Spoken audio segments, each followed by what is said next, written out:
One-tail and two-tail tests. In this video, we will learn about one-tail and two-tail tests. A university examined its records of scores of students in different subjects. From this record it was observed that the average and standard deviation of students' total scores in all the subjects taken together are 900 and 180 respectively. The university felt that this year's performance has changed.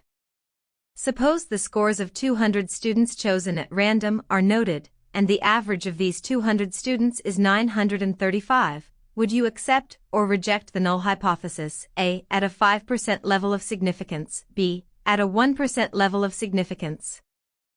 Assume that scores follow a normal distribution, and that the standard deviation has not changed. We tend to accept the assertion that this year's performance has changed when the average score is either very low or very high. The threshold limits need to be identified incorporating alpha. The solution to the above example is: let x denote the random variable indicating the score of a student this year. X follows a normal distribution with mu and sigma equals 180. Let x bar denote the average score of 200 students chosen at random. X bar follows a normal distribution with mu and sigma by square root n equals 180 by square root 200 equals 12.7279. The historical average equals mu naught equals 900. Null hypothesis: the performance during this year remains unchanged. The historical average mu naught holds, or mu naught equals 900 where sigma equals 180. Alternate hypothesis: the performance has changed this year. Mu is not equal to mu naught where sigma equals 180. Level of significance: alpha, A 0.05 and B 0.01. Decision rule: reject null hypothesis when x bar is less than C1 or x bad is greater than C2 where C1 and C2 are chosen so that prob value of x bar is less than C1 when null hypothesis is true plus prob value of bar is greater than C2 when null hypothesis is true equals alpha. In such cases, the two probabilities above are both taken as alpha by 2. This is because x bar follows a normal distribution that is symmetric.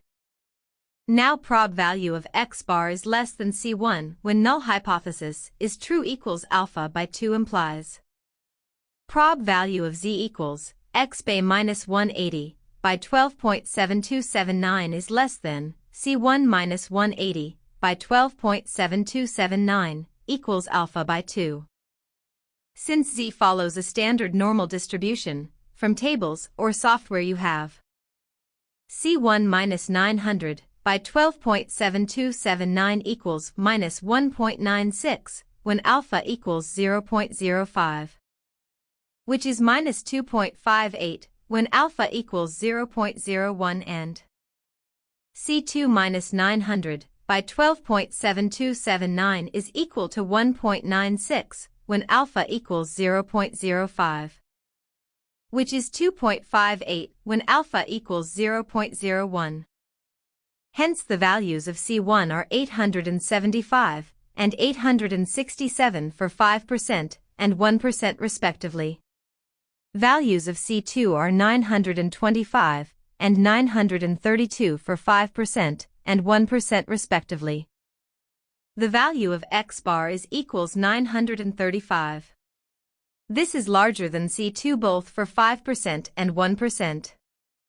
Hence, you reject null hypothesis at both levels of significance. In other words, the performance has changed this year.